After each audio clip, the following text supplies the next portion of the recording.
31 juillet, il est 18 h de mémoire. On est situé pas loin du zoo de Beauval, plus exactement, puisque on va passer nos vacances du côté de Beauval, du Puy du Fou, parce qu'on fait Beauval, Puy du Fou, et ensuite on part en Vendée.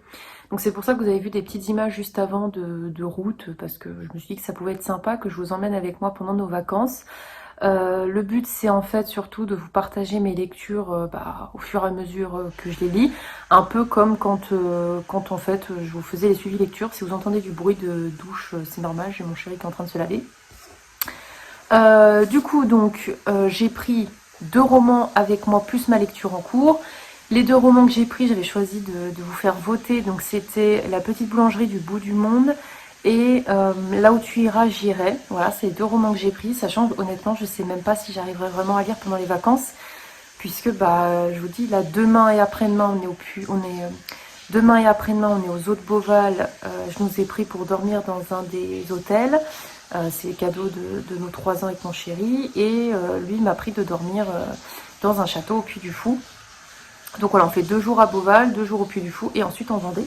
Et je trouve ça sympa, ouais, de vous emmener avec moi. Donc vous me direz ce que vous en pensez, hein. C'est un nouveau style, hein. C'est un peu un vlog clairement.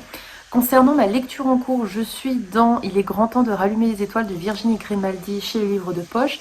J'aime beaucoup, franchement, cette couverture. Elle est hyper summer vibes en fait, je trouve. Elle est pas mal du tout. Alors, je vais pas vous parler de l'histoire parce que je n'ai lu que 112 pages, hein, donc ça représente que ça. J'ai pas lu plus. Par contre, j'aime déjà plutôt bien la plume de l'auteur. En plus, on a un des personnages qui aborde l'hypersensibilité. Et je suis quelqu'un d'hypersensible, donc du coup, je me reconnais exactement dans les descriptions de ce personnage-là. Après, voilà, j'aime bien, mais je vous en parlerai quand j'en serai arrivée à la moitié, parce que j'aurai plus de choses à vous dire.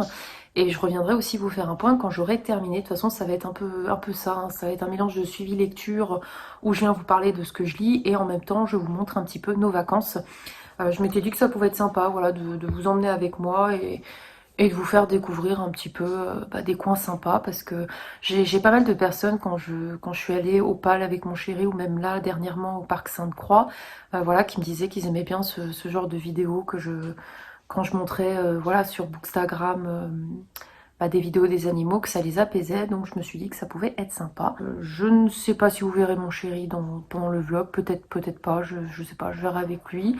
En fait, en même temps que je vous tourne cette vidéo là, toutes les autres vidéos que vous allez avoir là-dedans où on n'est pas ensemble, je me les garde de toute façon pour nous deux, parce que depuis qu'on est ensemble, j'aime bien faire des photos et en même temps faire des vidéos. Donc en fait, lui surtout fait les photos et moi je fais les vidéos, et après je nous fais un film de nos vacances, et j'aime bien qu'on se voit, qu'on voit ce qu'on a fait. Je trouve ça sympa, ça fait des beaux souvenirs. Donc je verrai bien si ça ressemblera à notre vidéo ou pas, et sinon dans tous les cas vous allez voir ce qu'on va faire, plus mes lectures. Je vais m'arrêter là pour aujourd'hui, parce que faut que j'aille moi aussi quand même me prendre une douche, parce qu'on a fait 5h30 de route à peu près. Après on a été à Blois, pour ceux qui connaissent, c'est vers la Loire, il y a beaucoup de châteaux. Moi j'avais fait déjà avec mes parents. Après on n'a pas fait le château parce que il nous donnait pas trop envie, mais je vous l'ai mis en image. Mais on allait se boire un petit coup en terrasse, histoire de se promener avant de venir ici dans une maison d'hôte qui est très sympa. Je vous ai montré des images aussi. Donc là après on va aller dans un petit restaurant, et ensuite on se couchera, et demain matin on dormira un petit peu, parce que pour le coup, vu que c'est mon chéri qui a trouvé cette petite chambre d'hôte, elle est qu'à 5 minutes en voiture du zoo de Beauval. Donc on pourra y être à l'ouverture et dormir un petit peu, parce que lui il est claqué, c'est lui qui a conduit. Moi j'aime pas trop conduire, j'aime pas faire des contrats, je suis pas fan de conduire en fait, de manière générale, je n'aime pas trop ça, même si j'ai le permis, hein, mais je suis pas trop fan de la route, j'ai jamais aimé. En fait je suis malade en voiture, c'est surtout ça le problème. Donc voilà, je vais arrêter de babater, je vous dis à bientôt.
notre deuxième jour au zoo de Beauval et en plus cette nuit il y a les petits du panda Wan Wan qui sont nés, donc je pense que ça va être l'effervescence au parc. Il va y avoir sûrement des fans des pandas qui vont être là.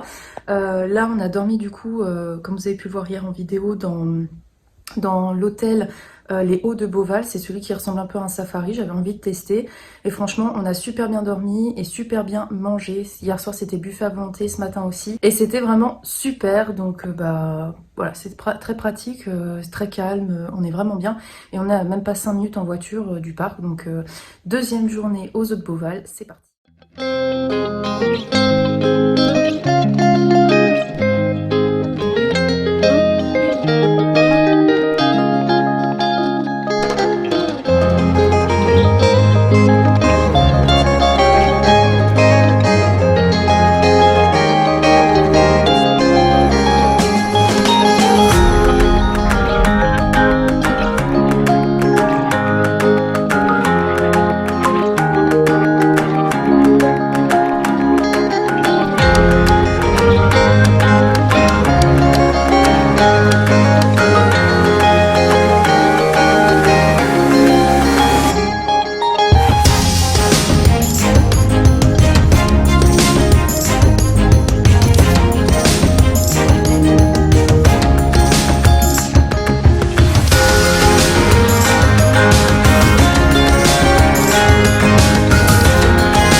Je vous retrouve, on est le mardi 3 août, donc hier c'était notre dernier jour aux Eaux de Beauval.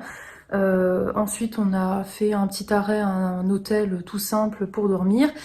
Et aujourd'hui, comme vous avez pu le voir en image, on était au Puy du Fou, on y retourne également demain. Ce soir, on dort dans une chambre, c'est la Citadelle, si je dis pas de bêtises, c'est ça, hein, c'est la Citadelle? Oui. La Citadelle. Donc en fait, il y a plusieurs hôtels au Puy du Fou et ils ont différents thèmes. Et lui, bah, c'est le thème assez médiéval avec les châteaux. Vous voyez derrière moi avec la chambre et les images que je vous ai montrées juste avant. C'est vraiment, on replonge à l'époque médiévale et franchement, c'est super joli. J'adore, cadeau du chéri, love you. Et du coup, je reviens vous voir. Alors pour le petit point, juste que je voulais vous dire par rapport à Beauval, c'est que j'aime toujours autant ce parc, le spectacle des animaux est toujours autant magnifique. Par contre, on a été assez surpris parce que, ok, ils contrôlent le pass sanitaire, mais à aucun moment sur les 2 jours, on nous a contrôlé les sacs. Et j'avoue que moi, j'ai dit un peu moyen, quoi, parce que, ok, on est à fond Covid, mais on sait jamais, il peut toujours y avoir des fous qui viennent avec une arme ou quoi que ce soit dans un parc. Donc j'avoue, là, j'ai trouvé que c'était un peu moyen. Par contre, au Puy du Fou, on a bien été contrôlé aussi bien pour le pass que pour les sacs. On n'a pas eu trop de chance aujourd'hui parce qu'il a fait que pleuvoir, on était trempés. Là, on n'a qu'une hâte, c'est de prendre une douche chaude parce que vraiment, il fait très frais, hein, on ne sait pas où est passé l'été. Et ce soir, on va manger du coup au restaurant pas très loin de l'hôtel et ensuite on va voir un spectacle. Et demain, ça sera le 2e jour au Puy du Fou et ensuite on reprendra la route pour aller cette fois-ci en Vendée et passer un peu de temps. Donc je pense que le vlog sera sûrement en 2 parties. Une partie Eaux de Beauval et Puy du Fou et une partie sur la Vendée. Je pense que je le ferai comme ça. Sinon, entre-temps, j'ai quand même lu pendant qu'on était arrêté dans des hôtels le soir. J'ai enfin passé le cap de la moitié de Il est grand temps de rallumer les étoiles de Virginie Grimaldi. Et je peux enfin vous parler de l'histoire parce que maintenant, je suis bien rentrée dans le vif du sujet. En fait, on va suivre Anna avec ses 2 filles, Chloé et c'est Lily ou Lucie, j'hésite toujours, Lily.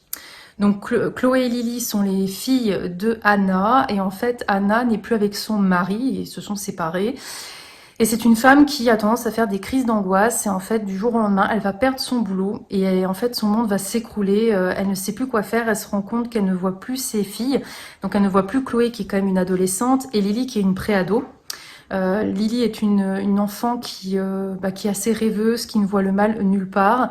Chloé est en pleine crise d'adolescence, elle cherche à plaire aux garçons, elle cherche leur amour, mais elle ne fait pas la différence entre le respect de son intimité et de soi-même et qu'est-ce qu'on donne aux hommes vraiment pour avoir de l'attention. Elle fait un peu des erreurs de jeunesse pour le coup et c'est là qu'Anna va réaliser qu'en fait ses filles ne vont pas bien du tout, elle non plus. Elle va décider de prendre un camping-car et de faire un voyage, un road trip avec ses filles pour se retrouver, pour se rapprocher de ses enfants et essayer de faire qu'elles aillent toutes les 3 mieux. C'est vraiment une bonne lecture, hein. Je passe un très bon moment. Après, je m'attendais pas forcément à cette tournure-là au niveau des événements. Autant le road trip, comme il est fait, ça va, je m'y attendais. C'est plus la relation entre Anna et ses filles, je m'attendais pas à ça. Je trouve par contre que l'auteur, elle aborde quand même des thèmes assez importants, hein, notamment justement l'arrivée de l'adolescence, tous ces lots de questions qu'on peut avoir sur son corps, la sexualité, les choses comme ça, enfin voilà, la sécurité aussi liée au SMS, à Internet, les choses comme ça, et également le harcèlement scolaire. Il y a aussi pas mal de thèmes importants comme l'hypersensibilité où je me retrouve beaucoup parce qu'elle l'aborde et dans ses descriptions je me suis beaucoup retrouvée d'ailleurs. Donc franchement une bonne lecture. Après j'attends de voir la suite parce que même si je passe un bon moment, j'ai l'impression que ça va très vite finalement. J'ai l'impression que le road trip il se passe hyper vite et que même si on a des échanges entre les personnages, il y en a pas autant que ce que j'attendais en fait. On a Anna, on la suit dans sa tête, la petite Lily aussi, mais via un journal intime où elle écrit ses pensées. Et on a Chloé qui, elle, tient un blog et du coup, c'est comme ça qu'on arrive à voir ses pensées. Donc c'est un petit peu particulier ce schéma-là. J'attendrai de le terminer pour vous en reparler. Après, voilà, c'est un bon moment que je passe en lisant ce livre. Mais peut-être que j'avais mis la barre un peu trop haute. Peut-être que je m'attendais à un truc encore plus oufissime, vu que j'ai beaucoup entendu parler de cet auteur. Après, je sais qu'on m'a beaucoup recommandé et que ne durent que nos moments doux, si je dis pas de bêtises, c'est ça le titre. Je pense que ça sera le prochain que je m'achèterai parce qu'après j'en ai un autre déjà dans ma palle. Mais voilà, je vous en reparlerai quand j'aurai terminé. Et sur ce, je vous dis à plus tard.